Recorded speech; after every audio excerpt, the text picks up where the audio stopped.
ప్రభునందు నాకు అత్యంత ప్రియమైనటువంటి వాళ్ళారా, మన ప్రభువును రక్షకుడునైనటువంటి యేసుక్రీస్తు వారి యొక్క శుభనామములు మీ అందరికీ నా హృదయపూర్వకమైన శుభములు వందనములు తెలియజేస్తున్నాను.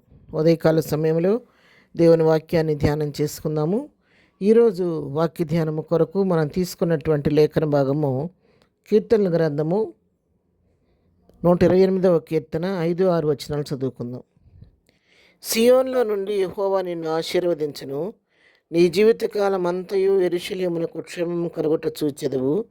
నీ పిల్లల పిల్లలను నీవు చూచెదవు. ఇశ్రాయేలు మీద సమాధానం ఉండునుగాక. ఆమేన్. దేవుడి నామమునకు మహిమ కలుగును గాక. ఇక్కడ ఈ వాక్య భాగాన్ని మనం గమనించినట్లయితే, ఎవరైతే యెహోవా యందు భయభక్తులు కలిగి ఉంటారో, ఆయన త్రోవల యందు నడుచుకుంటూ ఉంటారో, వారి జీవితంలో కలిగేటటువంటి ఆశీర్వాదాల గురించి చక్కగా ఇక్కడ రాయబడి మొదటి వచ్చిన నుంచి మనం చూసుకున్నట్లయితే, యెహోవా యందు భయభక్తులు కలిగి ఆయన త్రోవల యందు నడుచు వారందరూ ధన్యులు. ఎవరైతే యెహోవా యందు భయభక్తులు కలిగి ఉంటారో, ఆయన త్రోవలో నడుచుకుంటారో వారు ధన్యులు అని చెప్పి దేవుని వాక్యం సెలవిస్తూ ఉంది. ఎందుకు ధన్యులు? వారి జీవితాల్లో జరిగే మేలేంటి, దేవుడు వారి జీవితాల్లో చేస్తున్నటువంటి అద్భుతమైన కార్యాలు ఏంటని మనం గమనించినట్లయితే, నిశ్చయముగా నీవు నీ చేతుల కష్టార్జితమును అనుభవించదవు.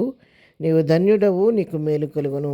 మొట్టమొదటిగా ఎవరైతే యెహోవా యందు భయభక్తులు కలిగి ఆయనతో నడుచుకుంటారో వారి జీవితాల్లో దేవుడు మరి వారి యొక్క చేతుల కష్టార్జితం అనుభవించడానికి వారికి మరి పాత్రులుగా చేస్తాడు.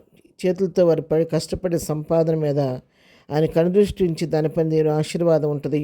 ఆయన కష్టార్జితాన్ని ఎవరు కూడా దొంగిలించుకున్న ప్రభు ఆ కష్టార్జితాన్ని ఆశీర్వదించి అది వారికి వారి బిడ్డలకి ఆశీర్వాదకరంగా మేలుకరంగా మారుస్తాడు. నీ లోగిట నీ భార్య ఫలించు ద్రాక్షవల్లి వలె నుండును. నీ భోజనపు బల్ల చుట్టూ నీ పిల్లలు ఒలివ మొక్కల వలె నుందురు. ఎలా ఉంటారంటే, దేవుని యందు భయభక్తులు గల వారి యొక్క జీవితంలో తన భార్య ఒక ద్రాక్ష వలెలాగా ఫలిస్తుందో, తన లోగిట ఆ ఫలించు ద్రాక్ష వలె భార్య ఉంటుందంట. వారికి పుట్టిన బిడ్డలు ఒలివ మొక్కల వలె ఉండి వారి భోజనం బల చుట్టూ ఉంటారని తెలియచేస్తూ, అంటే భార్య ఆశీర్వాదకరంగా ఫలింపు కలిగి ఉంటుంది.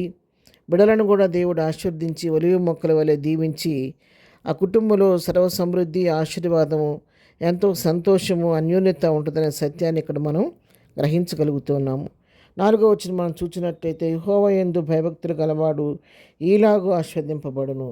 చూసారా, ఎవరైతే యెహోవా యందు భయభక్తులు కలిగి ఉంటారో వారి విధంగా ఆశీర్వదించబడతారని చెప్పి దేవుని వాక్యం సెలవిస్తూ ఉంది. 5వ వచనం చూస్తే, సియోన్లో నుండి యెహోవా నిన్ను ఆశీర్వదించును. దేవుడు సియోన్లో నుండి దేవుడు వారిని ఆశీర్వదిస్తాడంట. నీ జీవితకాలం అంతా యెరూషలేమునకు క్షేమం కలుగుట చూచెదవు. వారి జీవితకాలం అంతా కూడా వారి జీవితాల్లో యెరూషలేము యొక్క క్షేమాన్ని వారు కళ్ళారా చూచే కృపను ప్రభు వాళ్ళకు అనుగ్రహిస్తాడని వాక్యం సెలవిస్తూ ఉంది. ఎవరైతే దేవుని యందు భయభక్తులు కలిగి ఆయన త్రోవల యందు నడుచుకుంటూ ఉంటారో వారి జీవితంలో దేవుడు వారిని విధంగా ఆశీర్వదిస్తాడు.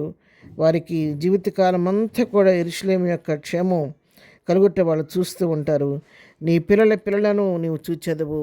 ఆయన యొక్క సంతాన ఉత్పత్తిని గురించి కూడా ఇక్కడ రాయబడుతుంది. నీ సంతానాన్ని దేవుడు అభివృద్ధి పరుస్తాడు. నీ వంశాన్ని దేవుడు దీవిస్తాడు.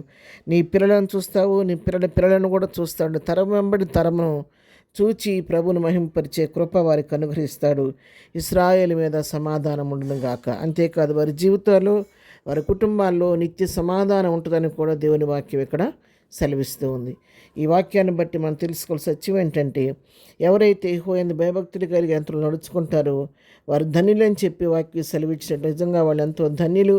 వారి జీవితంలో ఏ కొదువు లేకుండా సంవత్సరం సమృద్ధి కలిగి వారి చేతులు కష్టాస్తూ అనుభవిస్తూ వారి బిడ్డలు, భార్య, కుటుంబం అంతా ఎంతో సంతోషంగా జీవిస్తూ దేవుని యొక్క ఆశీర్వాదాన్ని పొందుకుంటూ యెరూషలేము యొక్క క్షేమాన్ని చూస్తూ ప్రభువుని బట్టి ఆనందిస్తూ ఉంటారని చెప్పి వారి తరతరాలుగా వర్ధిల్లుతూ ఉంటారనే సత్యాన్ని ఇక్కడ మనం చూస్తున్నాం. కాబట్టి దేవుని నమ్ముకున్న నీవు నేను కూడా దేనికి చింతించక సమస్తం చేయగలిగిన దేవుని వైపు చూస్తూ దేవుని యొక్క ఆశీర్వాదాన్ని పొందుకుంటూ ప్రభు కృపలో ముందుకు సాగిపోదాం.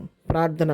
ప్రేమగలిగిన తండ్రి, పరిశుద్ధుడా, నీ పాదముల కొందనాలు ఎందు భయభక్తులు గల వారి కొరకు, నీ త్రోవలో నడుచుకునే వారి కొరకు నువ్వు సిద్ధపరిచిన మేలు ఎంతో గొప్పదయ్యా, నీ కొందనాలు. అటు కృపకు మమ్మల్ని కూడా పాత్రలుగా చేయండి. దినం మేము చేయి పని పాటలో తోడుగా ఉండండి.